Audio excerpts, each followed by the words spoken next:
Rated by Kenneth Elliott.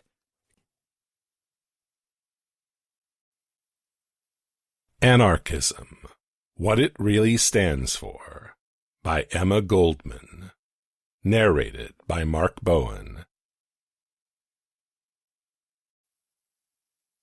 Anarchy. Ever revile, the cursed ne'er understood. Thou art the grisly terror of our age. Wreck of all order, cry the multitude. Art thou, and war and murder's endless rage. Oh, let them cry to them that ne'er have striven, the truth that lies behind a word defined. To them the word's right meaning was not given. They shall continue blind among the blind. But thou, O word, so clear, so strong, so pure, thou sayest all which I for goal have taken. I give thee to the future, thine secure, when each at least unto himself shall waken.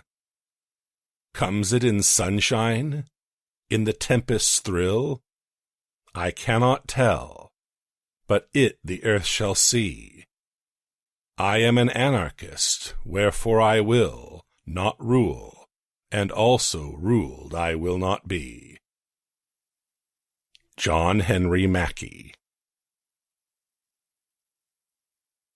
The history of human growth and development is at the same time the history of the terrible struggle of every new idea heralding the approach of a brighter dawn.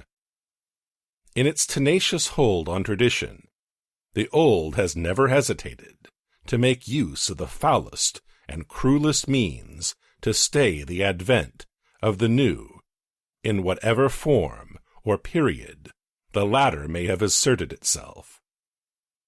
Nor need we retrace our steps into the distant past to realize the enormity of opposition, difficulties, and hardships placed in the path of every progressive idea. The rack, the thumbscrew, and the knout are still with us. So are the convict's garb and the social wrath, all conspiring against the spirit that is serenely marching on. Anarchism could not hope to escape the fate of all other ideas of innovation. Indeed, as the most revolutionary and uncompromising innovator, anarchism must needs meet with the combined ignorance and venom of the world it aims to reconstruct. To deal even remotely with all that is being said and done against anarchism would necessitate the writing of a whole volume. I shall therefore meet only two of the principal objections. In so doing, I shall attempt to elucidate what anarchism really stands for. The strange phenomenon of the opposition to anarchism is that it brings to light the relation between so-called intelligence and ignorance. And yet, this is not so very strange when we consider the relativity of all things. The ignorant mass has in its favor that it makes no pretense of knowledge or tolerance. Acting as it always does by mere impulse, its reasons are like those of a child. Why? Because.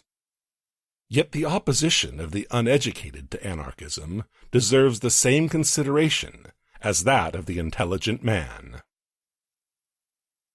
What then are the objections? First, anarchism is impractical, though a beautiful ideal. Second, anarchism stands for violence and destruction. Hence it must be repudiated as vile and dangerous. Both the intelligent man and the ignorant mass judge not from a thorough knowledge of the subject, but either from hearsay or false interpretation. A practical scheme, says Oscar Wilde, is either one already in existence or a scheme that can be carried out under the existing conditions. But it is exactly the existing conditions that one objects to, and any scheme that could accept these conditions is wrong and foolish.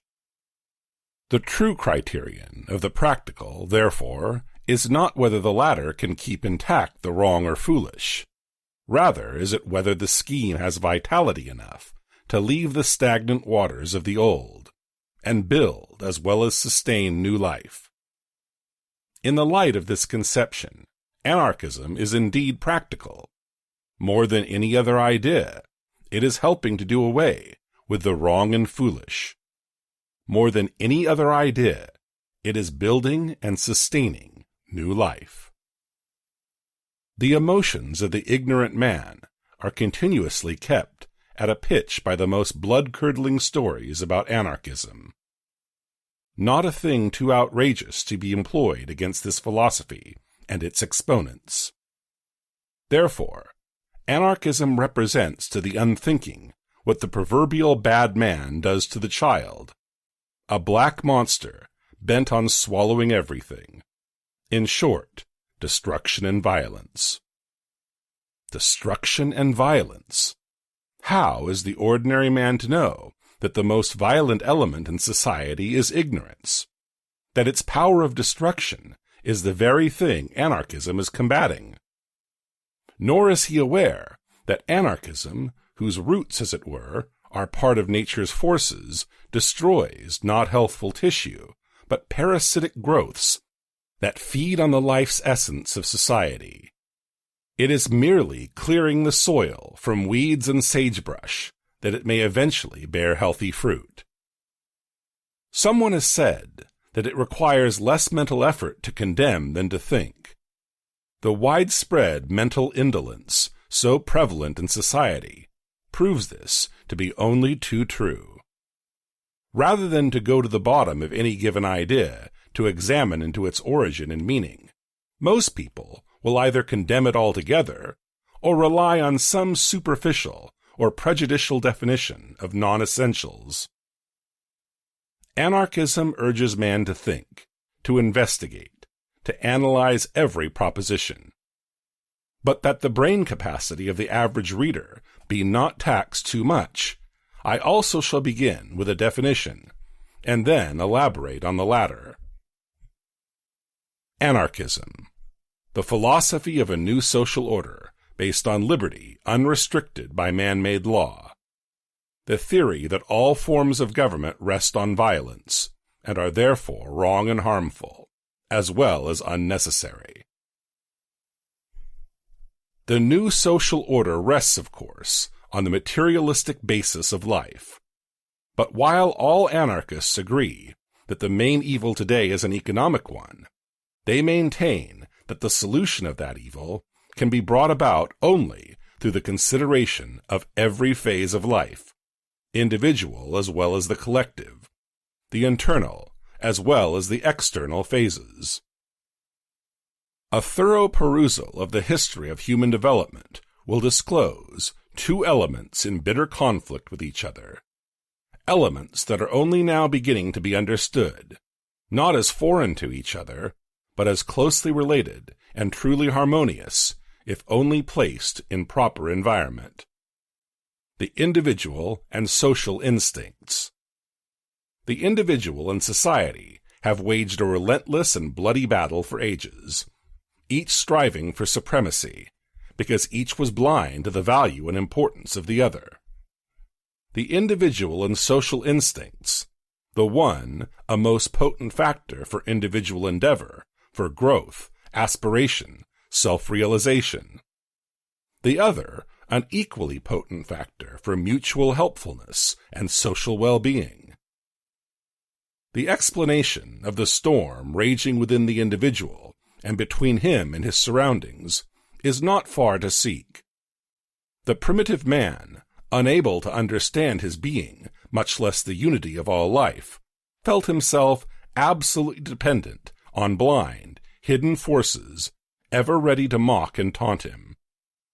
Out of that attitude grew the religious concepts of man as a mere speck of dust, dependent on superior powers on high, who can only be appeased by complete surrender.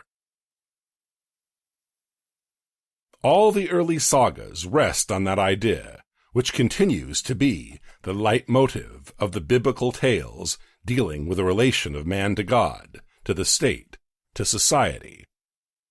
Again and again the same motif: man is nothing, the powers are everything.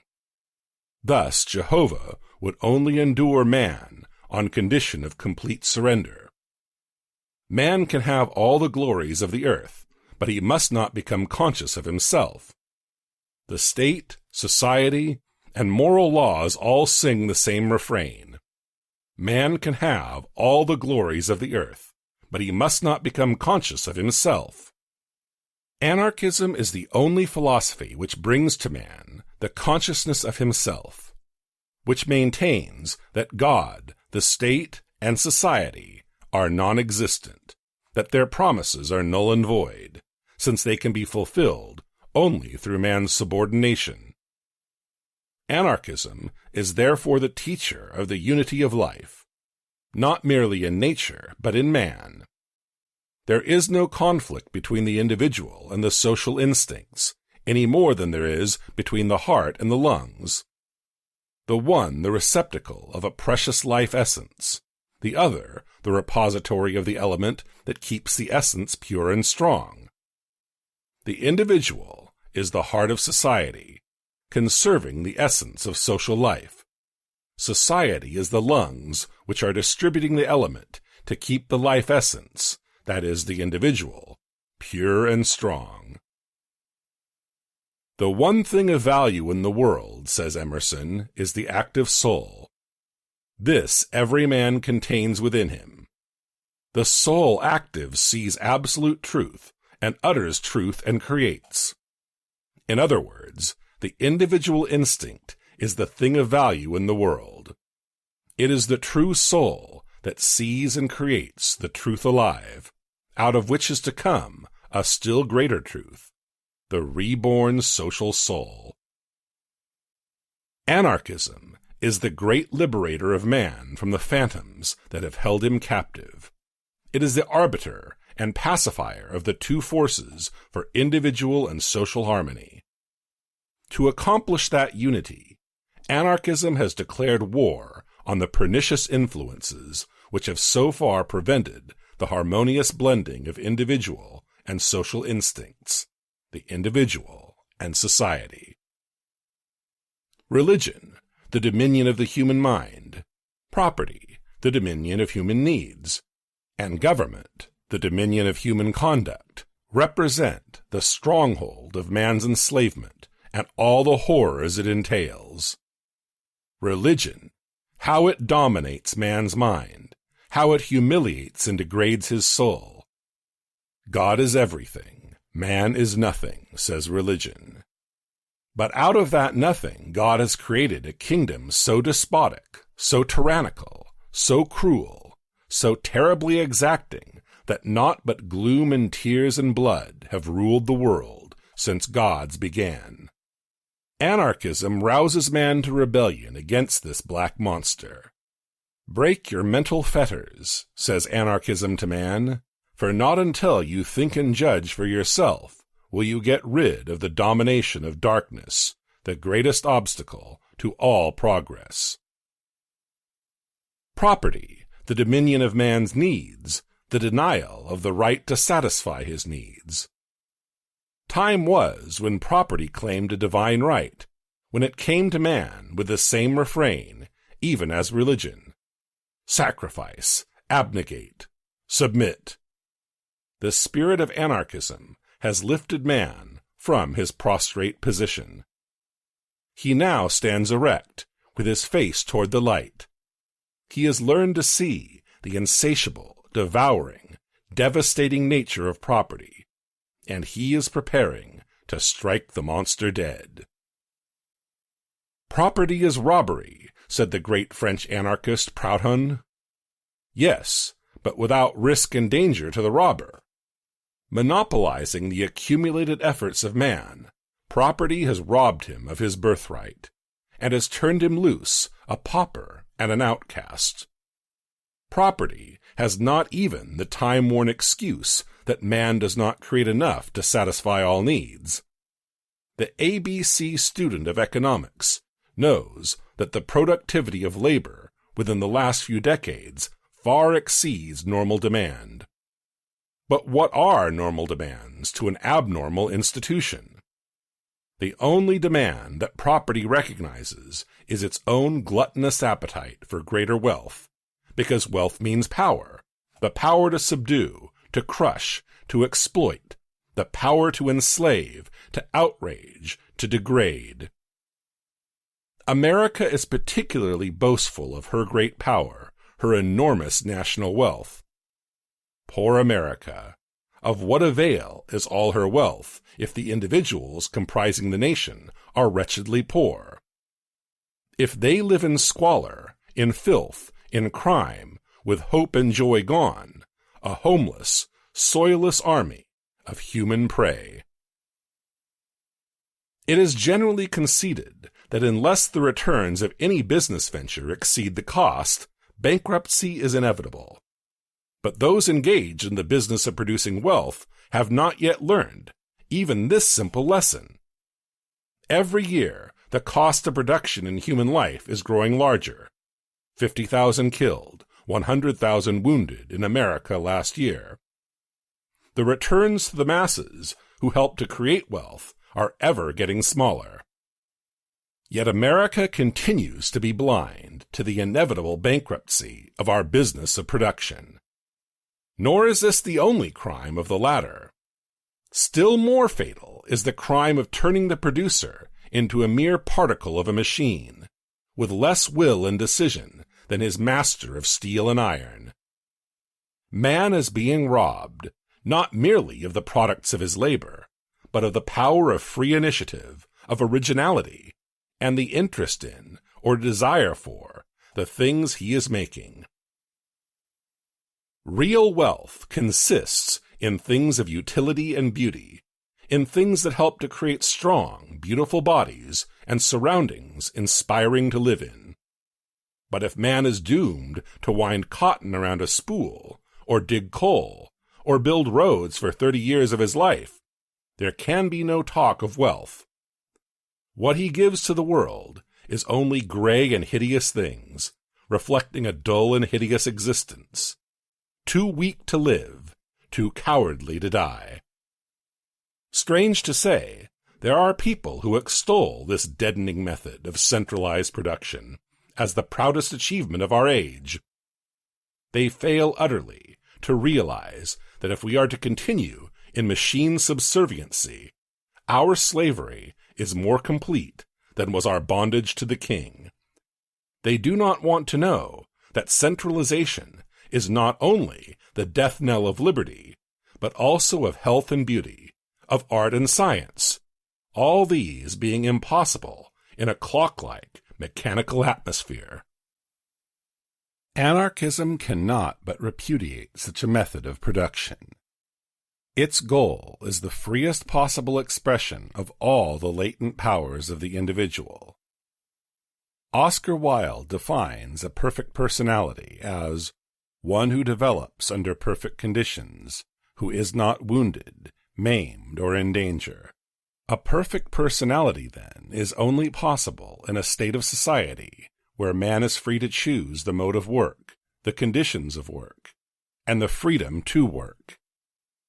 One to whom the making of a table, the building of a house, or the tilling of the soil is what the painting is to the artist and the discovery to the scientist, the result of inspiration, of intense longing, and deep interest in work as a creative force.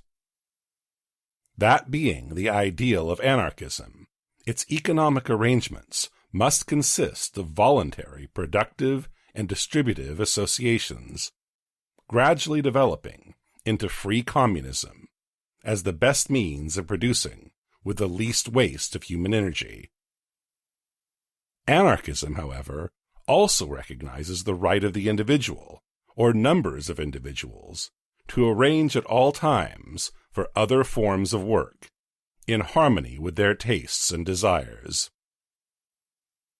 Such free display of human energy being possible only under complete individual and social freedom, Anarchism directs its forces against the third and greatest foe of all social equality, namely the state, organized authority, or statutory law, the dominion of human conduct.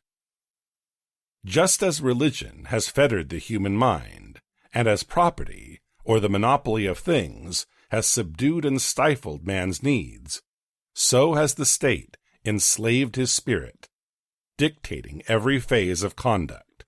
All government, in essence, says Emerson, is tyranny. It matters not whether it is government by divine right or majority rule. In every instance, its aim is the absolute subordination of the individual. Referring to the American government, the greatest American anarchist, David Thoreau, said, "Government, what is it but a tradition, though a recent one, endeavoring to transmit itself unimpaired to posterity, but each instance losing its integrity? It has not the vitality and force of a single living man.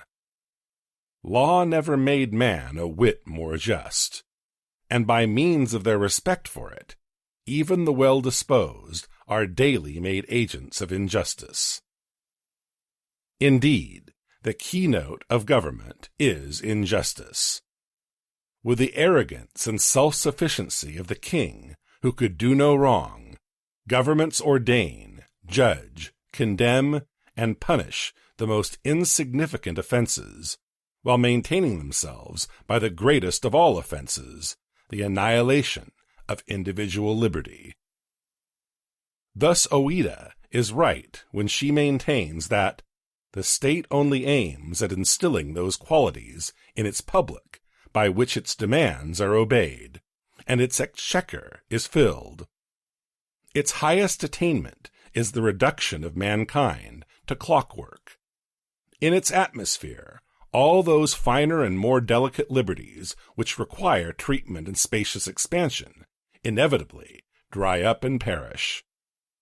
The state requires a tax-paying machine in which there is no hitch, an exchequer in which there is never a deficit, and a public, monotonous, obedient, colorless, spiritless, moving humbly like a flock of sheep along a straight high road between two walls.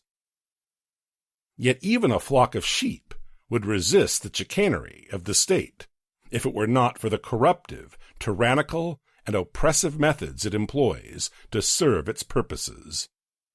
Therefore, Bakunin repudiates the state as synonymous with the surrender of the liberty of the individual, or small minorities, the destruction of social relationship, the curtailment or complete denial even of life itself for its own aggrandizement.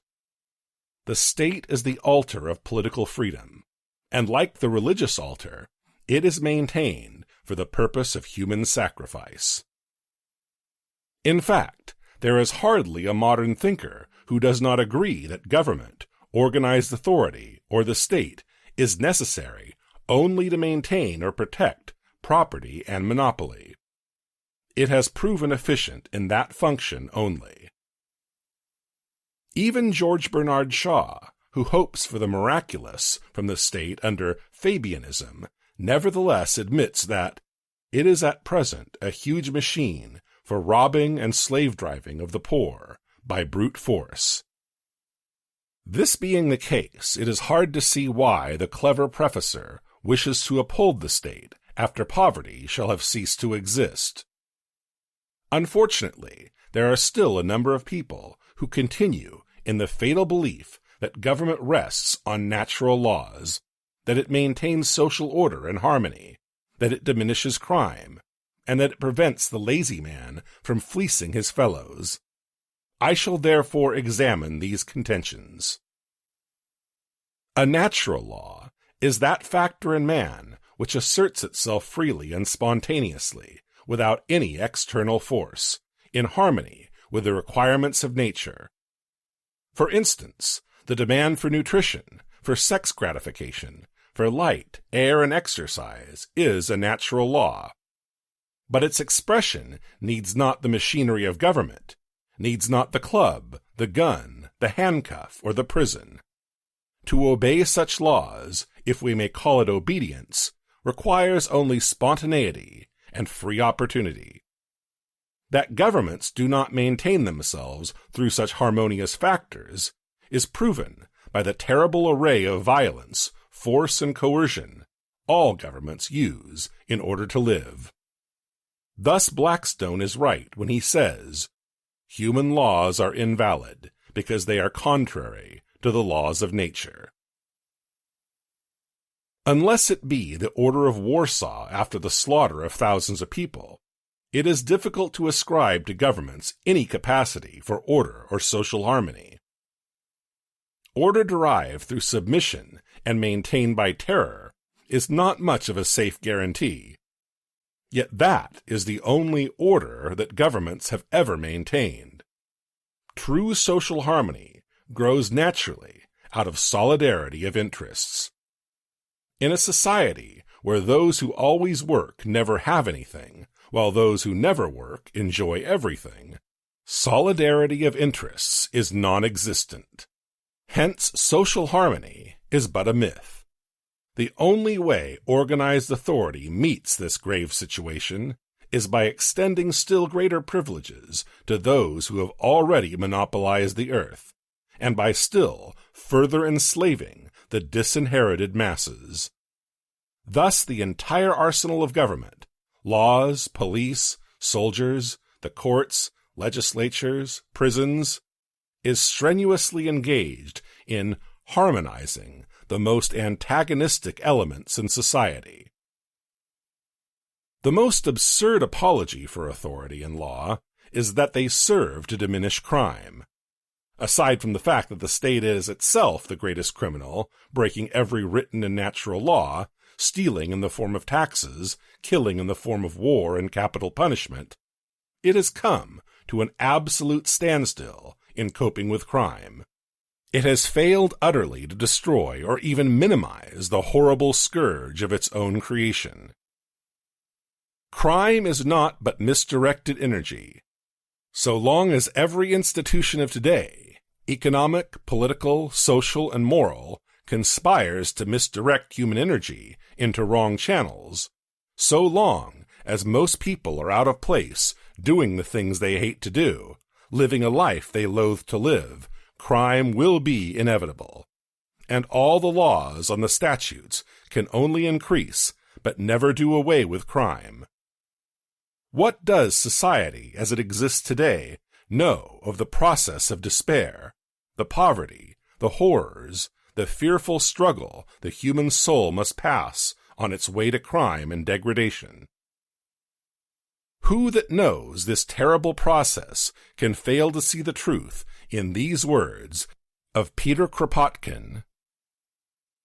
Those who will hold the balance between the benefits thus attributed to law and punishment, and the degrading effect of the latter on humanity, those who will estimate the torrent of depravity poured abroad in human society by the informer, favored by the judge even, and paid for in clinking cash by governments, under the pretext of aiding to unmask crime, those who will go within prison walls, and there see what human beings become when deprived of liberty, when subjected to the care of brutal keepers, to coarse, cruel words, to 1,000 stinging, piercing humiliations, will agree with us that the entire apparatus of prison and punishment is an abomination which ought to be brought to an end.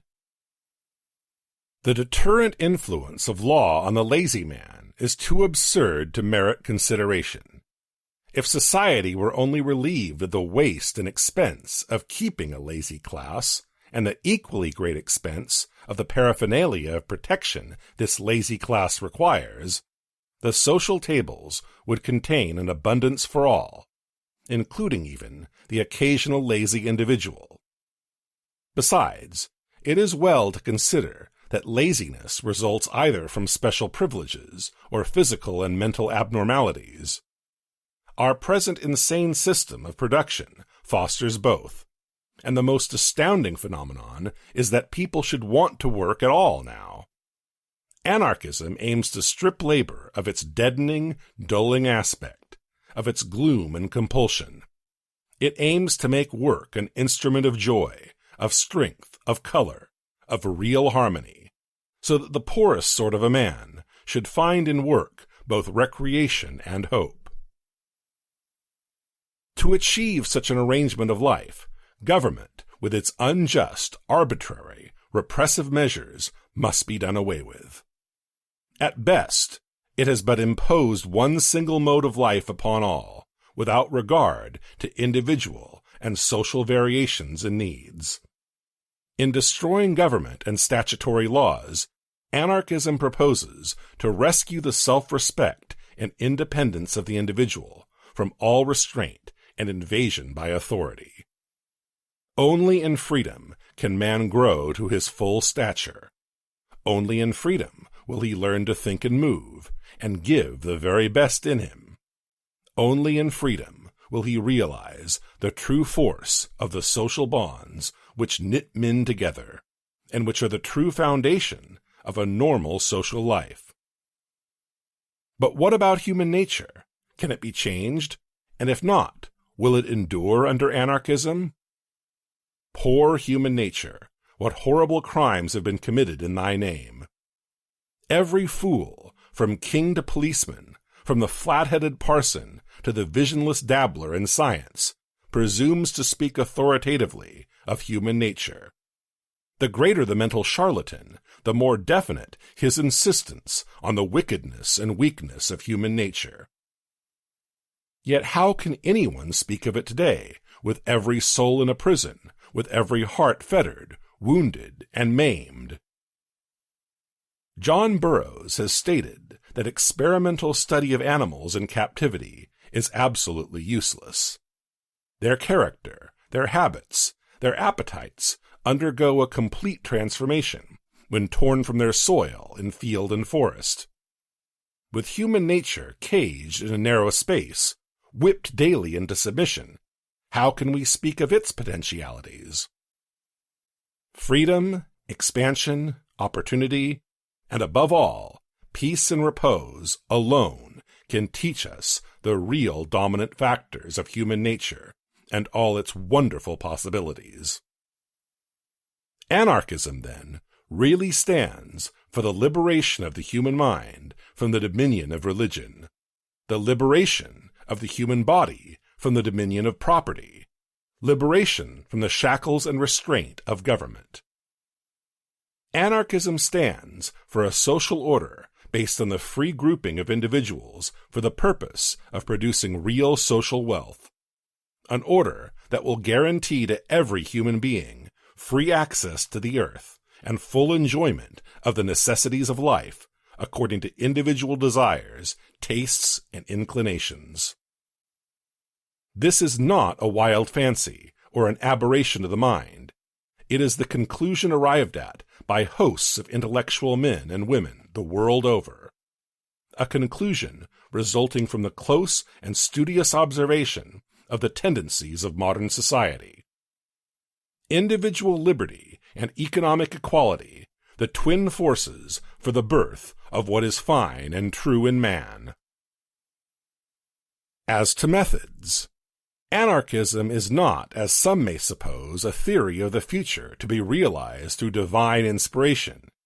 It is a living force in the affairs of our life, constantly creating new conditions. The methods of anarchism, therefore, do not comprise an ironclad program to be carried out under all circumstances. Methods must grow out of the economic needs of each place and clime, and of the intellectual and temperamental requirements of the individual. The serene, calm character of a Tolstoy will wish different methods for social reconstruction than the intense, overflowing personality of a Michael Bakunin or a Peter Kropotkin.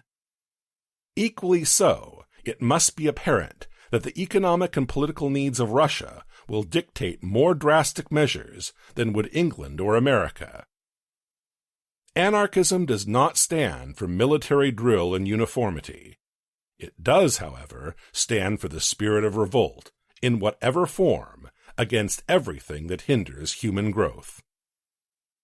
All anarchists agree in that, as they also agree in their opposition to the political machinery as a means of bringing about the great social change. All voting, says Thoreau, is a sort of gaming, like checkers or backgammon, a playing with right and wrong. Its obligation never exceeds that of expediency. Even voting for the right thing is doing nothing for it. A wise man will not leave the right to the mercy of chance, nor wish it to prevail through the power of the majority. A close examination of the machinery of politics and its achievements will bear out the logic of Thoreau. What does the history of parliamentarism show? Nothing but failure and defeat, not even a single reform to ameliorate the economic and social stress of the people. Laws have been passed and enactments made for the improvement and protection of labor. Thus it was proven only last year that Illinois, with the most rigid laws for mine protection, had the greatest mine disasters. In states where child labor laws prevail, child exploitation is at its highest. And though with us the workers enjoy full political opportunities, capitalism has reached the most brazen zenith. Even were the workers able to have their own representatives, for which our good socialist politicians are clamoring, what chances are there for their honesty and good faith? One has but to bear in mind the process of politics to realize that its path of good intentions is full of pitfalls. Wire pulling, intriguing, flattering, lying, cheating. In fact, chicanery of every description, whereby the political aspirant can achieve success. Added to that is a complete demoralization of character and conviction, until nothing is left that would make one hope for anything from such a human derelict. Time and time again, the people were foolish enough to trust, believe, and support, with their last farthing, aspiring politicians, only to find themselves betrayed and cheated. It may be claimed that men of integrity would not become corrupt in the political grinding mill. Perhaps not, but such men would be absolutely helpless to exert the slightest influence in behalf of labor, as indeed has been shown in numerous instances. The state is the economic master of its servants. Good men, if such there be, would either remain true to their political faith and lose their economic support, or they would cling to their economic master and be utterly unable to do the slightest good. The political arena leaves one no alternative. One must either be a dunce or a rogue. The political superstition is still holding sway over the hearts and minds of the masses, but the true lovers of liberty will have no more to do with it. Instead, they believe, with Stirner, that man has as much liberty as he is willing to take. Anarchism therefore stands for direct action, the open defiance of and resistance to all laws and restrictions, economic, social, and moral. But defiance and resistance are illegal. Therein lies the salvation of man. Everything illegal necessitates integrity, self-reliance, and courage. In short, it calls for free, independent spirits, for men who are men, and who have a bone in their backs which you cannot pass your hand through. Universal suffrage itself owes its existence to direct action. If not for the spirit of rebellion, of the defiance on the part of the American Revolutionary Fathers, their posterity would still wear the king's coat. If not for the direct action of a John Brown and his comrades, America would still trade in the flesh of the black man. True, the trade in white flesh is still going on, but that too will have to be abolished by direct action. Trade unionism, the economic arena of the modern gladiator, owes its existence to direct action. It is but recently that law and government have attempted to crush the trade union movement, and condemned the exponents of man's right to organize to prison as conspirators. Had they sought to assert their cause through begging, pleading, and compromise, trade unionism would today be a negligible quantity. In France, in Spain, in Italy, in Russia, nay, even in England, witness the growing rebellion of English labor unions. Direct, revolutionary, economic action has become so strong a force in the battle for industrial liberty as to make the world realize the tremendous importance of labor's power. The general strike, the supreme expression of the economic consciousness of the workers, was ridiculed in America but a short time ago. Today, every great strike, in order to win, must realize the importance of the solidaric general protest. Direct action, having proven effective along economic lines, is equally potent in the environment of the individual. There, 100 forces encroach upon his being, and only persistent resistance to them will finally set him free. Direct action against the authority in the shop, direct action against the authority of the law, direct action against the invasive, meddlesome authority of our moral code is the logical, consistent method of anarchism. Will it not lead to a revolution? Indeed, it will. No real social change has ever come about without a revolution. People are either not familiar with their history, or they have not yet learned that revolution is but thought carried into action. Anarchism, the great leaven of thought, is today permeating every phase of human endeavor. Science, art, literature, the drama, the effort for economic betterment, in fact, every individual and social opposition to the existing disorder of things is illumined by the spiritual light of anarchism. It is the philosophy of the sovereignty of the individual. It is the theory of social harmony. It is the great, surging, living truth that is reconstructing the world and that will usher in the dawn. The End. Thanks for listening to Anarchism, What It Really Stands For by Emma Goldman. Narrated by Mark Bowen.